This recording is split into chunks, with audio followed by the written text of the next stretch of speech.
Yeah, I think I'm blacklisted. I haven't gotten a studio job in 15 years. Val Kilmer said it. He didn't whisper it. He didn't hint at it. He said it out loud.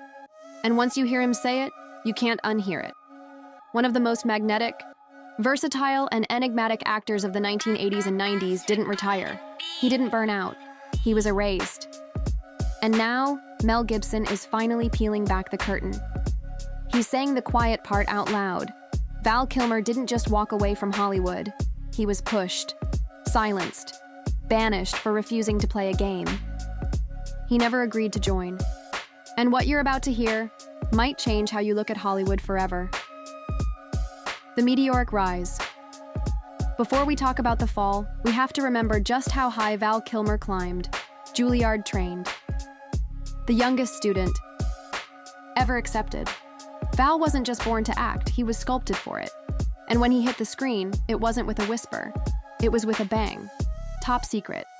Real genius. Top Gun. The Doors. Tombstone. Heat. He wasn't playing characters. He was the character. He didn't imitate Jim Morrison. He became Morrison. When he put on the cape and cowl for Batman Forever in 1995, he didn't just join Hollywood royalty. He was royalty. Val Kilmer could do comedy, drama, action, musical biopics. Whatever role he touched, he made it iconic. Directors wanted him. Audiences loved him. Studios depended on him. But just when he should have been entering his golden age, he disappeared. Batman Forever, then never again. When Batman and Robin came around in 1997, fans expected Kilmer back in the suit. But suddenly, inexplicably, he was gone. George Clooney stepped in. No big announcement, no press release, just silence. Director Joel Schumacher didn't hold back. In a now infamous interview, he called Kilmer psychotic, badly behaved, rude, and inappropriate. He even said, "We had 2 weeks where he did not speak to me, but it was bliss." But let's be real. Since when has being difficult gotten a man kicked out of Hollywood? We're talking about an industry that practically runs on egos, tantrums, and broken trailers. Plenty of stars have cursed out staff, thrown things on set, walked off mid-scene, and still won Oscars. So what made Kilmer different? Why did he vanish? Blacklist confirmed years later, Kilmer was asked directly if he thought he was blacklisted. He didn't dodge the question. "Yeah, I think I am. I haven't gotten a studio job in 15 years. He admitted it wasn't about his talent. It wasn't even about his so-called bad behavior. It was about refusing to play the game. I was very outspoken. I had ideas about the art. But it's a business. And I acted like it wasn't. That's when the whispers started turning into something more. This wasn't just a career slump. This was something darker. The pattern Kilmer's fall wasn't an isolated event. Around the same time, late 90s, early 2000s, other Hollywood icons started disappearing too. Mel Gibson, once a box office king, suddenly couldn't get a green light without financing the movie himself. Wesley Snipes? Thrown in prison over taxes. Brendan Fraser? Vanished after speaking up about abuse. Different stories, same ending. Prominent stars, gone without a trace. Mel Gibson later said, "I had a whole bunch of weird paranoid suspicions, and then I found out I was exactly on track. Was there something or someone pulling the strings?" Eyes Wide Shut. Stanley Kubrick releases Eyes Wide Shut, masks, secret societies, elite parties, a film that reads more like a confession than a movie.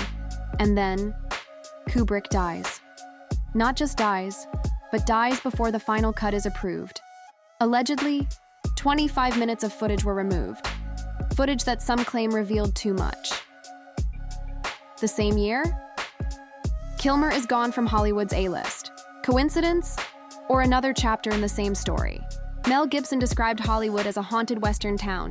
The stranger walks in, the bar goes quiet. "Don't go into the house on the hill," they say. And then you find out you were right all along. The invitations.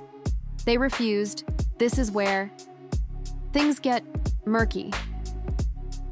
As Epstein's name began bubbling in elite circles, careers started collapsing. Directors, actors, politicians, musicians, some disappeared, others were protected. But Val Kilmer, he didn't play along. Did he refuse an invitation? Say the wrong thing? We don't know, but we do know this. His silence aligns with the timeline. And the whispers around Hollywood's underbelly were getting louder. Sound of Freedom and The Vault in 2015, a script emerged. Sound of Freedom, based on real efforts to save children from trafficking. It wrapped filming in 2018, ready to release. Then, nothing. It was passed from studio to studio. Nobody wanted to touch it. Why? Because in 2019, Disney bought 20th Century Fox and locked the film away. Mel Gibson supported the movie, and the moment he did, critics pounced. CNN, Rolling Stone, The Guardian called it conspiracy bait, mocked it, dismissed it. No deep reviews. Just shade? Why would anyone want to suppress a film about saving kids? The comeback that wasn't. Then came Top Gun, Maverick. Kilmer returned as Iceman. A nostalgic moment. A miracle, people said. But look closer. That wasn't his real voice. It was AI mixed with old recordings. Every day on set was a struggle. Every scene, a battle. And after the movie, silence. He stopped doing interviews. No red carpets. Even friends couldn't reach him. He wasn't just resting, he was disappearing. The final days on April 1st, Val Kilmer died.